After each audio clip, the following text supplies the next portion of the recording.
Hey guys, welcome to Tiny House Customs. I'm Dan. In this video, I'll be completing the door frame that goes around my door. Now this is a mini series within a series. It's a 3-part. The link for both of those will be in the description below, so make sure you check them out. So let's go and finish it. Ready? Let's do it. How's that? I don't like it.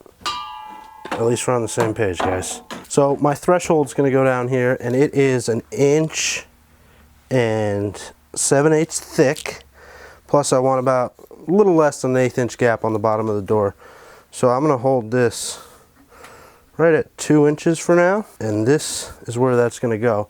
Now I'm gonna go and put marks for the center of where those hinges are gonna go. I'm gonna put a reference point here and here that correspond with those marks that I put on those 3 points. Probably should do some research about where do hinge placement go. So now I can drink. See, this is saying 5 inches from the top, 10 inches from the bottom, and then center that middle hinge. Who would have thought that the hinges aren't equal? So from the research I've done on hinge placement, the bottom hinge needs to be between 7 and 10 inches up.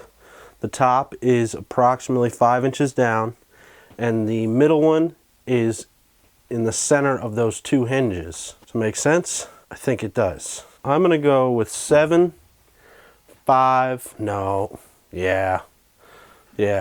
So what I'm gonna do is go 7, 5, and then the center of that one. I think. You look really drunk. Are you sure you should be making these types of decisions right now? I'm sure there's gonna be one of you internet experts. I think you need to get another dog that will become the internet expert. Can we call him Bacon? Bacon the internet expert. I like it. It sounds delicious. See, this is saying 10 inches, 5 inches, and equal.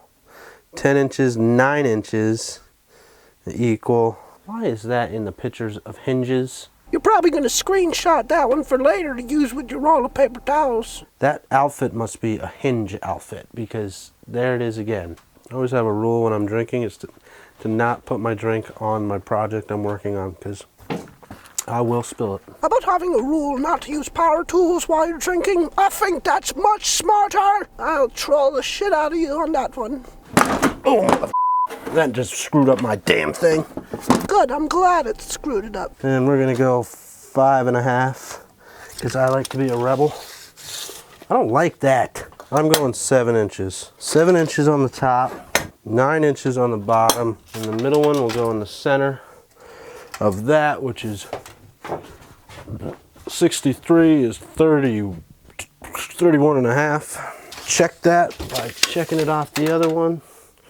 31.5, close enough. So now I'll just transfer this down here and down here on all 3 of them. Lord, don't screw up. I'm taking a break because the camera's gonna die. Oh, that's some copyrighted music. I have taken the liberty of removing it and putting my voice over the top of it. So I have these marks right here. I'm going to square it up, 2 inches up. That was probably too much. And then I have my jig.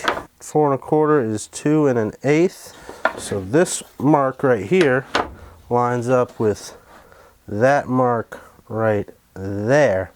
Can we get a close-up, please? Thank you. So you can see that that is the center mark. So there's my mark I made earlier. There's my center mark. I line those 2 bad boys up. I'm probably going to square down right here too, so I can get it dead nuts. And I can router that out. That was not good. The oil man's here. They have oil heat. That sucks. Peanut! Oh, she's going to bite the oil man. I think I make Peanut out to be like a saint, but she is nuts. Yes, you know what? I'm going to speak with an attorney about slander, because you are slandering me right now. This is false statements. F you. To set the depth of the blade, I can take my jig and put it on there. Then take one of the hinges, put it next to it, and just sight it in. That's good enough. To think about it, that's gonna be the top. That's the way it goes. You can't screw it up, and you're gonna come in this way on that. That's the top, so that's gonna go just like that. Cool. 6 more to go. Oh. So I did the door jamb section already. I did the 3 that I had to do on that. Now I gotta do the door. Now, it's very important that I don't screw this up. If I were to put this like this, that would be called screwing up. I'm gonna make sure I go in this direction with it. Now I noticed that this distance right here, it'll bring it right to the edge of this.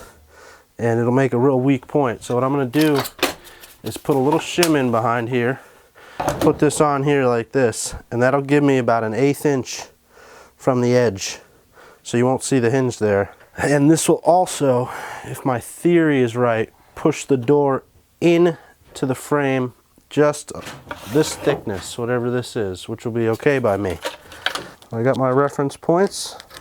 Square those down. Let's think about this and think about it and then think about it one more time. This is how the hinge goes. This is how the jig goes. That is the bottom of the door.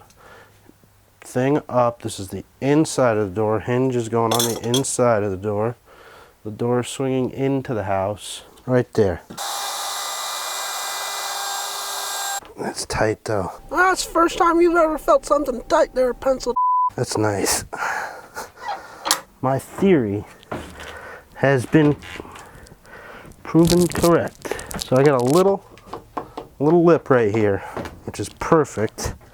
The hinge is in there. I got such a small gap here, which I kind of want. 100% happy with how that came out. Alright, next one. The f is that shit? You're a vulgar man. Oh, that's beautiful. You know it's good when it sticks in there. Them all routed out. All these routed out. Am I allowed to be really happy? Man, that's gonna be the coolest thing ever when I get to go in and out of this door. I'm gonna take a 5-minute thinking break. Stop lying to us. We know you're out of alcohol and you're going to get another drink, you onky. So I decided that I'm going to install the hinges so I can make the door frame, and then I'll take them off, finish the door, and then reinstall them after. So I'm going to pre-drill all these. If you have a, what's it called, an auger, something that pokes. I don't have one. Yeah, we all know that, Mr. Dickless. So I'm just going to be careful as I can get. In the center, push, and drill. It looks nice though. You really want to get the mouse, don't you? Oh yeah. Mickey Mouse and no more. F Disneyland and all of his little friends. So I took some of the frame and I put it down here. I'm going to lay this on top of this, and the hinges should fall onto there. Correct. God, I don't know how I'm installing this by myself. It's no joke, Abby. Don't worry, I'll be there to help you install it with moral support. Might not be positive, but it'll be supportive. Man, that's sick. Hammer, oh hammer, why do I lose you? Oh, he's a f***ing poet now, guys. Great. Is that not the coolest thing you've ever seen in your life? I've never made anything with moving parts. This has got moving parts. Can't move it though, but it's got moving parts. You know, the coolest thing about this thing is that every little imperfection there is, because there are imperfections in this thing. I ain't no whisperer in that wood here, but it gives it character and it makes it one of a kind, which makes me love it even more. This will be the door stop. I'm going to leave these door stops off till the complete finish of the project. It'll be the last thing I install. All my screws to fasten this into the door jamb or the casing or whatever the hell it is will go in through here, and then I'll cover those screw holes with this piece of trim, and I'll put some small trim nails into this. I ripped my door stops. I ended up with these really thin pieces of wood. They are just shy of an 1/8 inch, but I'm going to use them to get my spacing right around the door. Now somehow I ended up with the space here, so I'll put one in there. I'll put one in the top too, so I get a same amount of space there. So this is my top piece that's going to go on the door frame. I'm going to square up both ends. Now it's already within a 1/4 inch, so I'm just going to take a 1/16 off this side. Then I'll butt it into here and I'll get my length. So I got a spacer in here. I thought I did. Now I do. I have a shim piece in the top of the door right here. and I'm butted up square to this side, the hinge side. I'm going to come over to this side. I'm going to take another one of my shims, place it against that piece, and mark it. I can cut that to length. That is pretty badass. Stand by me. Whoa. I need this piece, and it's out there gluing up. So I can't continue because I need it, and I need the clamps. So I'm gonna take a break. I'm gonna go and drink some more. What you really need is to join AA, because you have drinking problems. Betty Badass is what that is. You're my hero. Cardinal rule breaking it, sorry. So I took my threshold out of the clamps, planed it, sanded it down to 80 grit. Do you want me to leave so you can have some alone time with that wood? You keep rubbing it a lot. Looks all right. And then I cut it to length. The bottom I didn't spend too much time on because it won't be seen. I might take this out so it doesn't sit crooked. But I did put in 4 screws on a diagonal through this middle piece and into this one. Kind of popped out right here, but it'll be all right. And then I also cut it to length. So what I'm gonna do is clamp this up, pre-drill some holes, and then screw stuff together. I will show you how I connect this. I'll do one and the rest will be the same. So I'm gonna be wrapping this door, the exterior of it, with 5/4. So it'll almost be flush here. And then the threshold bottom piece is gonna be like a 5/4 by 6 possibly. And it'll be inside this a little bit, so this will overhang that. It's called planning ahead. So right now I have approximately just a small hair under 1/8 inch all the way around the entire perimeter of the door, and everything's perfect. So what I'm gonna do is pre-drill 2 holes, put 2 screws in, take the clamp off, and I'll put 1 more in here. I'll do the same on all 4 points. I'll be using these exterior screws. They are 2.5 inches probably. This flush here, and then this point down here on the bottom, I want that to be flush. Good, good, good. Now I have one of these drill bits that's gonna do a countersink as well. I went and bought that. I always wanted one of these. It's like professional grade.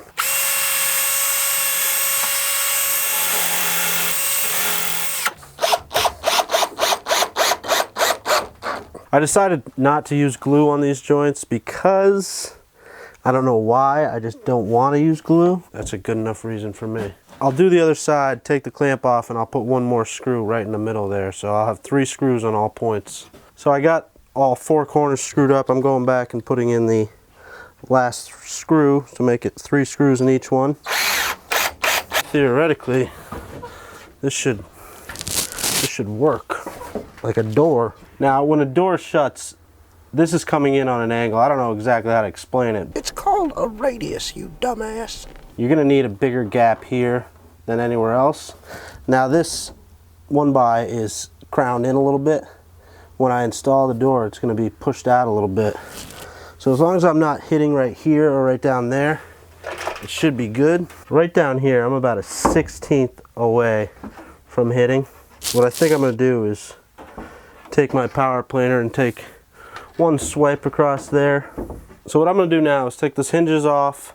I'm gonna go back and sand this thing all the way down to 320, and then next video I will show you how I apply my finish. Look at that. I almost want to just go and stick it in the hole. Make sure it's not the wrong hole. That last screw never came back. Alright guys, thanks so much for watching. I hope you enjoyed the video. In my next video, I will be applying the finish onto this door. It's going to be beautiful.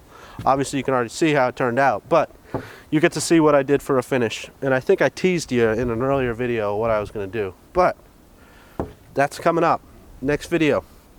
Make sure you like, comment, subscribe, and do all those great things. Share the video to your favorite social media, all that wonderful stuff. Thank you so much for watching, guys.